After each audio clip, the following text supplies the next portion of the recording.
For Viking Age class, here is my creative project. I created a shield. There's the back, front. I used Brinks and Price in an article that I have linked in my paper to try and recreate as accurate as possible. The paint job is inspired by some of what has been found in grave sites in ships.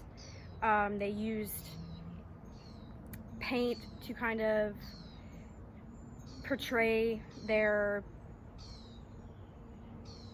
how they were going to come across, if they were hostile or peaceful.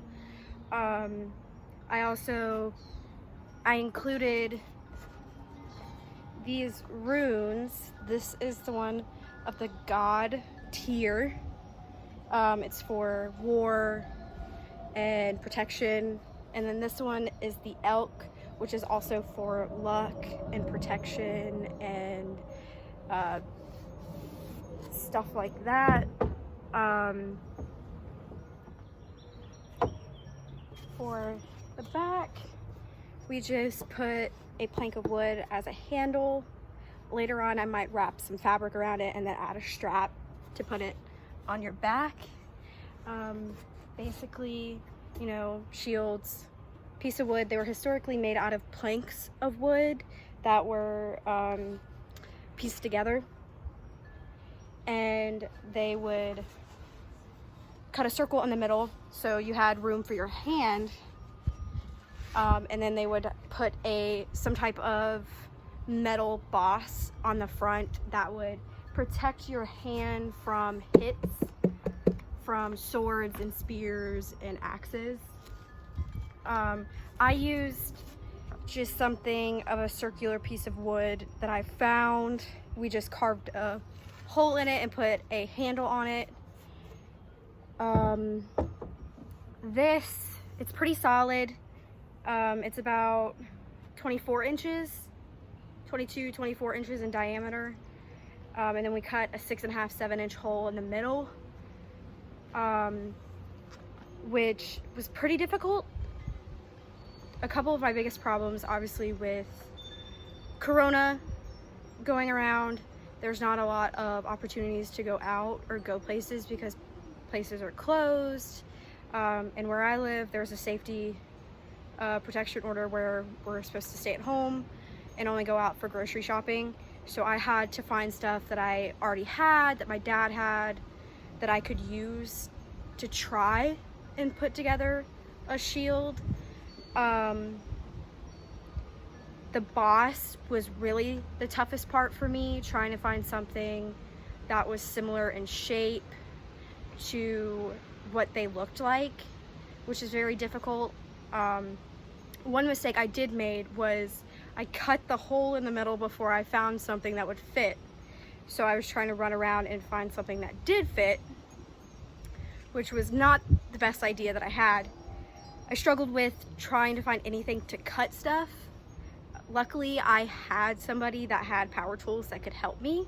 First of all, should not trust myself around sharp objects, but also is like, I'm just lucky that I had that option of power tools. I know a lot of people may not. Another big issue was just trying to figure out what was accurate and what was not, because we see a lot of recreations that are pretty historically accurate, but then we also have people who make them just look how they want.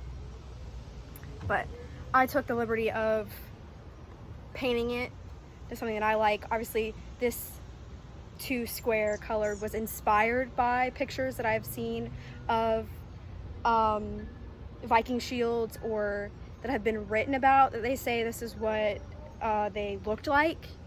I added the runes just because I thought it was a nice touch.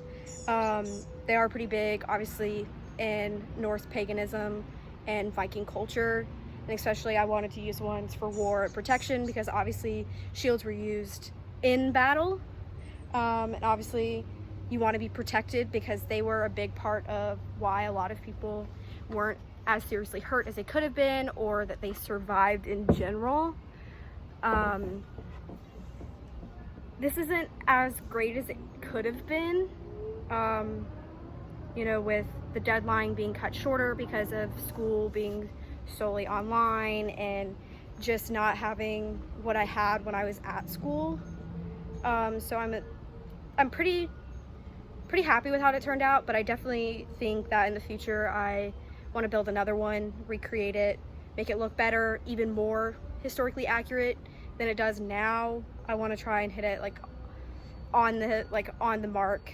But yeah, thank you.